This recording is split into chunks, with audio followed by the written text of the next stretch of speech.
In my last video, I went over how to find the perfect Barbie doll to convert into an Unbeatable Squirrel Girl doll or action figure. This video focuses on the hairstyle. If you look at the drawings of Squirrel Girl, you know that she has light red or strawberry blonde hair. She generally has a short boyish haircut that doesn't reach the shoulders and it exposes her ears. Chances are that your chosen Barbie doll won't have red hair.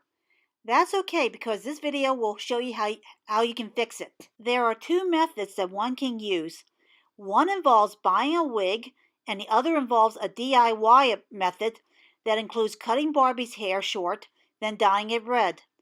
I'll go into the wig method first for those who aren't comfortable with trying the DIY method, as well as for those who have already tried the DIY method that's shown later in this video and they failed in that effort. First, take a tape measure and wrap it around the circumference of your doll's head. Barbie's head usually measures at a 4-inch circumference, which means that the doll wears a size 4 wig. Doing a quick Google search on doll wigs for Barbie will yield a lot of sites. Facets by Marcia has two potential size 4 wigs. One is a Johnny wig, which is available in the carrot color, although light ginger could possibly work as well. It's your call. The other is James, which has a carrot red wig that would be appropriate. The Monique Trading Corporation is another possibility. They have the infant wig number 293 available in a size 4 and in the carrot color. They also have the mini Bebe wig number 222 in the carrot color, although light ginger and auburn could work as well. It's your call. The doll Peddlar has a Bebe wig in a size 4 carrot color. These sites are just the tip of the iceberg. There are also numerous independent sellers on eBay and Etsy. Always shop around for the best bargains you can find, starting with doing a Google search on doll wigs for Barbie. When your wig arrives, the first thing you'll do is to cut all of your Barbie's hair off. You should have her either bald or as close to a buzz cut as possible. Then using a strong glue like E6000, glue your new wig to your doll's head. I had to trim this wig a bit so her eyes and eyebrows would show better. If you have to trim your wig, I advise you to wet it first so it'll be easier to cut the strands. Use a pair of small sewing scissors for trimming the wig. Also, trim the wig just a little bit at a time until you reach the desired length.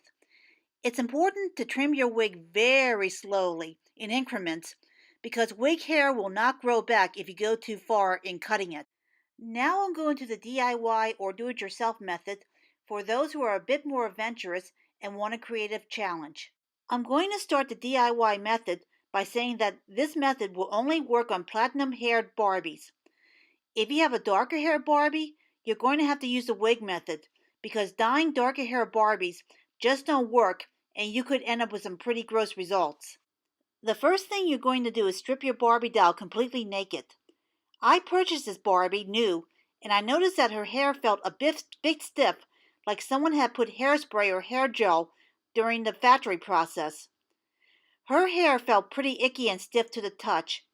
I don't understand why the newer Barbies come with such stiff hair, because based on personal childhood experience, being able to style Barbie's hair was part of the play process.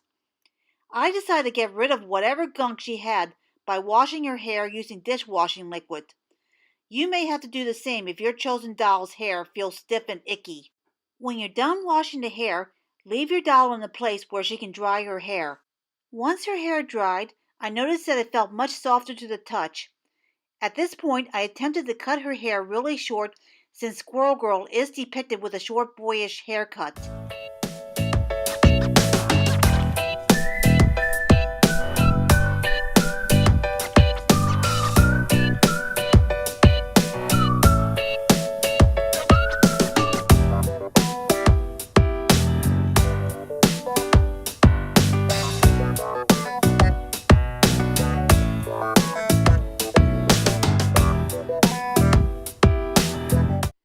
I decided to dye her hair using a method I originally got from a website years ago that's now defunct, but one can still find that page on the Internet Archive. Recently, a Tumblr user known as dolljunk has gotten a hold of the original tutorial and has reposted it on his Tumblr blog, whose URL you can see below. I modified it slightly because I had cut off much of my Barbie's hair before I began the dyeing process. Basically, if you're going to dye your doll's hair, you'll need a tube of acrylic paint in a shade of red. Do not purchase a cheap acrylic paint that's already mixed with water, which is sold under various brand names like Folk Art. I can't stress this enough. Buy the more expensive acrylic paint tubes that you can usually find in the fine arts section of most arts and crafts supply stores that are sold under brand names like Liquitex and Winsor & Newton. You'll be glad you did.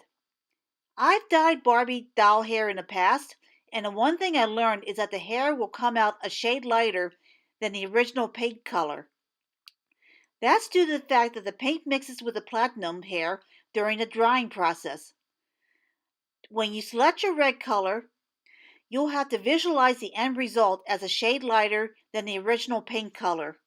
Basically, you're trying to aim for a light red or strawberry blonde hair color, since that is Squirrel Girl's hair color. Once you selected your red paint color in a tube, all you need to do is just squeeze out a small drop of paint in a paper or plastic cup. The expensive tube paints are literally pure color, so you don't need a lot of paint. Now pour some water into that cup. You don't need a lot of water, you just need enough to cover that paint drop. Take either a palette knife or a paintbrush and mix the paint and water together until you get colored water. At this point, you should take some aluminum foil or saran wrap and cover Barbie entirely except for her hair. This is done to prevent any paint from creeping onto her face or body during the dyeing process. With my Barbie's hair so short, I can get away with just taking a small paintbrush and painting her hair with the colored water. When painting, make sure that you get both the top of her hair and the underneath parts as well. Also, make sure that you dye her roots because you don't want to have platinum blonde roots peeking out from her new light red hair. Once you're done with the dye process, hang Barbie upside down so the excess color water will drop away from the doll. You definitely don't want to risk paint streaking the rest of the doll. Depending on such things as room temperature and humidity, your doll's hair will dry anywhere between 1 hour to 2 or 3 days. During the drying process, you'll need to take a doll brush and periodically brush your hair. This will keep her hair soft and prevent the paint from making it stiff. You don't need a fancy doll hair brush. The brush I used in this video was a plastic brush that came with one of the Ever After High dolls, and it worked pretty well. Once your doll's hair dries, take a look at it and decide whether you like it as is. If you feel your doll's hair is too light or her hair wasn't fully covered with dye, feel free to repeat the process as many times as you want. Having cut and dyed my Barbie's hair, there are a few things I've noticed. One, this Barbie kind of reminds me of the British actress Emma Watson with the short hair. If I was just doing an Emma Watson doll, it would be passable as is. But since I'm trying to make her into Squirrel Girl, her hair is a problem. As you can see in the drawings, Squirrel Girl has short bangs that partially covers her forehead.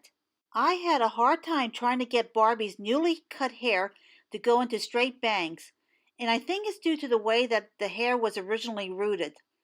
It looks like I would have to look into putting gunk into her hair to make her have bangs, which would make her hair feel similar to what it originally felt like when I first opened her package. And there's a chance that even with using hair gunk, it still might not work. Instead, I decided to go with the wig method, and I ordered her wig online. Once it arrived, I cut her hair off and glued her new wig on, just like you saw at the beginning of the video. Now that I have the doll with her new hair, my next videos will focus on further alterations needed to become the Unbeatable Squirrel Girl.